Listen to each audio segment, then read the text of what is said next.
In this video, I'm going to be sharing with you my system opening against the Sicilians, and it's a move I play against all Sicilians all the time now, and I've increased my win percentage by about 4% with white pieces. So it is something also that your opponent is absolutely not going to have seen before. But having said that, it's not going to suit everybody. It suits me. It might not suit you, but it's definitely worth having a look at this, especially if you're a white player who plays e4, who likes to go into the Roy Lopez structures, the e4, e5 structures. If you like that and you prefer those structures than the c5, then this one could be for you. Why would you choose a surprise anti-Sicilian? Why not just play a regular Sicilian?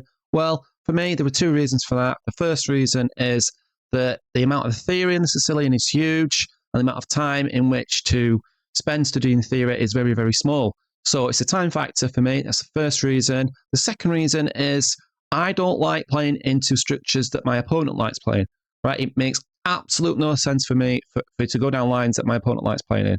So I play my structure against the Sicilian, and this is what I play. So I played this against my opponent last week at the club. He plays c5, and I played my following surprise anti-Sicilian move. And was he surprised by the following move? Bishop d3, you bet he was. So granted, bishop d3 looks absolutely ludicrous, but there is an actual sense behind the move. And what I'm doing is I'm going to play c3, bishop c2, d3, regardless of what basically black does, unless they play an early d5, which I'll come back to in a minute. So I'm going to play these moves, and I'm going to fish for a Roy Lopez structure. So yeah, my opponent pondered for a while, because I thought, what the hell's going on here? And then just went into knight c6, so c3, then e5, so I get my e4, e5 structure, which I want. My opponent obviously didn't want that because they played c5. Right, so bishop c2, d6, d3. And this is a basic setup, what I'm aiming for every single time. If black tries early d5 moves, then I obviously can't do this, but I'll come back to what I play in those lines for a minute. But this is a game, this is the way it went.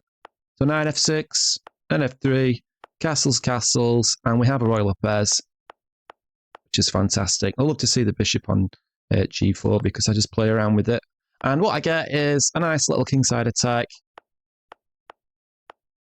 from this setup, threatening to just take and win the queen. So I have won many games like this sort of setup and this sort of attacking style. In the actual game, black defended really, really well, and it sort of fizzled down into a draw in the end. But let's have a look at the setups and the most likely outcomes that you'll face. So the ideal setup is the one that we've just seen, and you'll get that in more often than not cases. But I found that black will play the type of Sicilian that he normally plays. So if they're a dragon player, they'll just go into dragon lines, and if they're a more classical player, they'll just go into more classical lines, and that's absolutely fine. So what you need to do is aim for that structure. If black allows you to, you just play into that structure. So knight c6, for example, c3, and we're either going to get, if they play the e6 move, or they play e5, the classic lines, or they play g6, they'll play those lines. If they go into those lines and they don't challenge the pawn immediately, like with d5, then just continue with the setup. Like here we might go d5, for example, but knight f6, d3. Play the setup if you can. That's what I do all the time against all the lines. So against, the dragon setup, same thing, bishop c2, and then d3. I set the same setup there. If we go into e6 lines, bishop c2, we could challenge on d5. I'll come back to that in a minute. These are all things that I've seen. Just play the regular setup, right? And then we're hoping we're fishing for e5. And what I've done in positions, as the game progresses, I'm trying to encourage sort of e5 moves so I can get my structure and play around the f5 square. So I play moves like, bishop to f4 to try and encourage moves like this. But not exactly in this setup, for example, because I'd still play knight f3 first and castle. But the idea is I want to provoke e5, and at some point I might play the bishop to f4 in order to encourage e5 and to change this structure. Because I don't really like this structure, because this structure covers both the d5 and the f5 squares. So with the pawn on e6, it's a little bit annoying. So the idea of trying to do this to sort of stop black from playing moves like this and encourage e5 is something that I try and fish for. So what about if black plays a early d5? Well, in that case, I just simply play...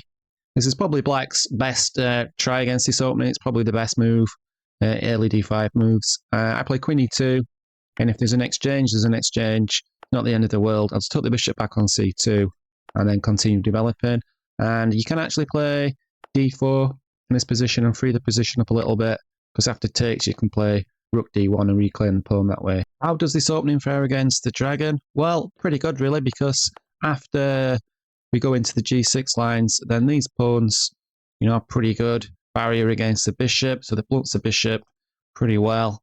And in the following position, actually, with d5s, I think probably e5 is best now, actually looking at the stats.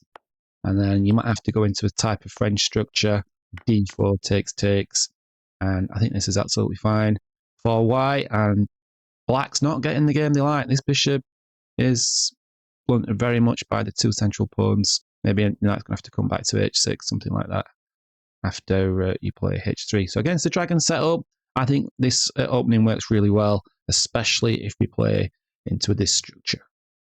So that's it. That's pretty much all you really need to know to start playing this opening, right? Literally 5-minute video rather than thousands of hours spent looking at Sicilians. So have a go, have a play around with it, see if you like it or not, and let me know how you get on.